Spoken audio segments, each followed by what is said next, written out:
আজকে বেগম জিয়ার জানাজা ইতিহাস হয়ে থাকবে। মানিক মিয়া অ্যাভিনিউতে ওনার এই জানাজায় দল মত নির্বিশেষে রাজনীতিবিদ, সরকার থেকে শুরু করে সবাই যেভাবে প্রেম আর ভালোবাসা দিয়ে শেষ বিদায় দিলেন, সত্যি চলে গেল ৮০ বছর বয়সী সাবেক এই প্রধানমন্ত্রী বেগম খালেদা জিয়া। রাষ্ট্রীয় একদিন বন্ধ, ৩ দিন শোক। এরকম সম্মানের মৃত্যু দরকার। এমন রাজনীতি দরকার নাই যে রাজনীতি করলে দেশে পর্যন্ত থাকা যায় না, পালিয়ে চলে যেতে হয়। এমন রাজনীতি দরকার নাই। বেগম খালেদা জিয়া থেকে শুধু বিএনপি না, প্রত্যেকটা দল শিক্ষা নেওয়া উচিত। স্বৈরাচার হলে, জুলুম করলে মানুষ পালিয়ে যেতে বাধ্য করবে, দোয়া তো করবে না, মানুষ উল্টা গালি দিবে। এদেশের অনেক বড় বড় নেতার জানাজা নাকি হয়েছে খালি, আবার অনেকের জানাজা হয়েছে হাজার হাজার লক্ষ লক্ষ মানুষ। হাদি ভাইয়ের জানাজায় ইতিহাস হয়ে গিয়েছে, বেগম খালেদা জিয়ার জানাজা ইতিহাস।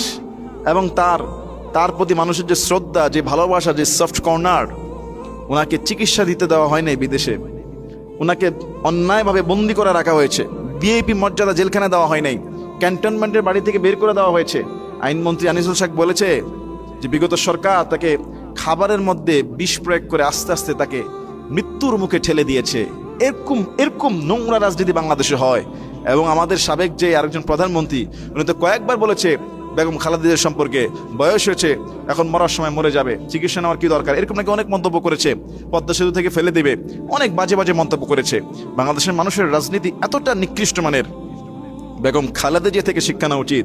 আপোষহীন এক নেত্রী ছিলেন, দেশপ্রেমে দেশকে বিক্রি করেন নাই।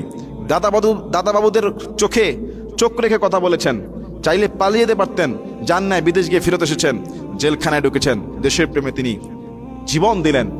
তার এই আদর্শ শুধু বিএনপি না, প্রত্যেকটা দল ধরে রাখা উচিত, যাতে মানুষ মারা যাওয়ার পরে সবাই তার প্রশংসা করে, বদনাম যেন না থাকে। বদনাম, ভুল ত্রুটি মানুষের থাকতে পারে কিছু, আল্লাহ যেন ওনার ভুলগুলো ক্ষমা করে দিয়ে ভালো জিনিসগুলো কবুল করে। এবং উনি ছিল আলেম ওলামাদের প্রতি সফট কর্নার, ভালোবাসা। ইসলামের দলের সাথে তার সুসম্পর্ক ছিল, অনেক আলেমদের সাথে তার ঐক্য, ভালোবাসা, উঠা বাসা ছিল।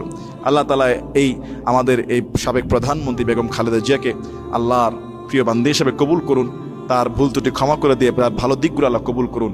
আল্লাহুম্মা আমিন।